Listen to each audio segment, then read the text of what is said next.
Praise the Lord everyone. सबको जय मसीह की। आइए हम सब उस पवित्र वचन को पढ़ते हैं जो वचन हमें परमेश्वर के दास अपोस्टल अंकुर योसेफ नूला जी द्वारा और परमेश्वर की दासी पास्टर सोनिया योसेफ नूला जी द्वारा दिया जाता है। आइए हम सब उस वचन को पढ़ें।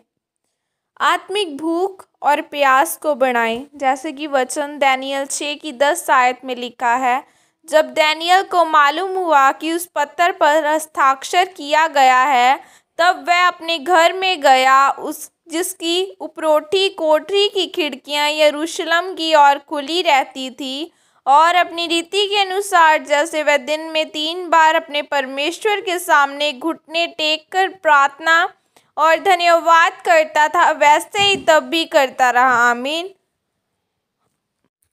आमीन। मेरे प्रियो, याद रखें, जिस तरह भूख और प्यास एक जीवित और स्वस्थ व्यक्ति की निशानी है, अगर उसको भूख और प्यास लगनी बंद हो जाए तो वह बीमार हो जाता है। उसी प्रकार जब एक मसीही व्यक्ति की परमेश्वर के लिए भूख और प्यास बंद हो जाती है तो इसका मतलब है कि वह आत्मिक रूप में बीमार है, और अगर वह अपना इलाज नहीं करेगा तो वह आत्मा में मर जाएगा और परमेश्वर से दूर हो जाएगा। मेरे प्रियो, जब हम बाइबल में दानियल के बारे में पढ़ते हैं तो लिखा है कि वह परमेश्वर के वचनों को न तोड़ने वाला और दिन में 3 बार परमेश्वर के सामने प्रार्थना करने वाला व्यक्ति था। यानी उसके अंदर परमेश्वर को जानने की इतनी ज़्यादा भूख थी कि वह दिन में 3 बार परमेश्वर के सामने प्रार्थना करता था। वह अपनी इस प्रार्थना को कभी भी नहीं छोड़ता था, और यही कारण था कि परमेश्वर का अनुग्रह उस पर था, कि परमेश्वर ने उस पर नबूकदनेस्सर राजा के सपनों को और उनके अर्थ को प्रकट किया और उसे शेरों की मांद में से बचाया। आज लोग सोचते हैं कि समय के अनुसार सब बदल जाता है, लेकिन याद रखें, समय के अनुसार कुछ नहीं बदलता, क्योंकि जब तक आप अपने जीवन में परमेश्वर के लिए आत्मिक भूख और प्यास को नहीं रखेंगे तो आप कभी भी अपनी परिस्थितियों को बदलता हुआ नहीं देख सकते। दानियल के अंदर क्या था? वह परमेश्वर के वचन को नहीं तोड़ता था। उसके अंदर परमेश्वर की हजूरी में जाने की प्यास थी, और यही सभी चीज़ें उसके अंदर परमेश्वर के लिए भूख और प्यास पैदा करती थी।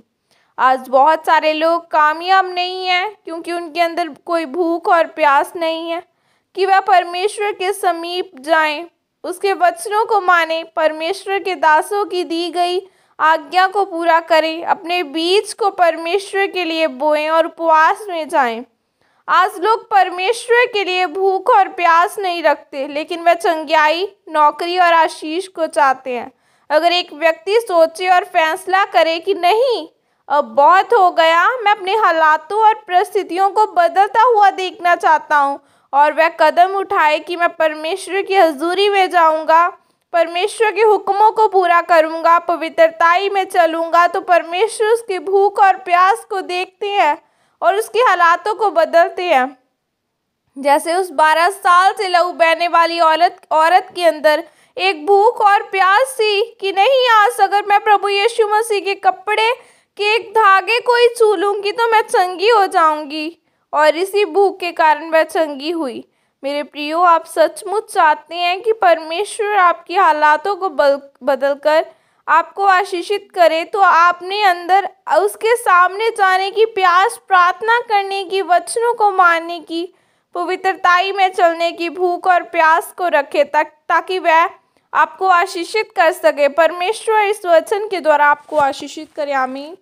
यहाँ की कर आपके द्वारा किया जाए। सर्वशक्तिमान परमेश्वर, इस वचन के लिए पिता, मैं आपका धन्यवाद करती हूँ। परमेश्वर, मैं अंगीकार करती हूँ कि मैं आपके वचनों को नहीं तोड़ूंगी और दानियल की तरह आपकी हजूरी में जाने की भूख और प्यास को रखूंगी। प्रभु यीशु मसीह के सामर्थ्य नाम में मांगती हूँ। आमीन।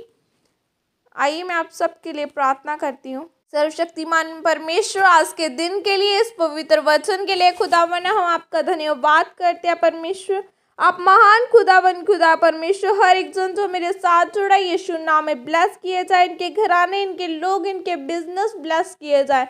जिस रास्ते पे जाए खुदा बना उस रास्ते पे परमेश्वर ने तरक्की देना खुदा बना, हर एक जन ब्लेस किया जाए। आज आपकी सामर्थ्य छू के आज़ाद करे प्रभु यीशु मसीह के सामर्थ्य नाम में मांगती हूँ, आमीन। सबको जय मसीह की। God bless you all.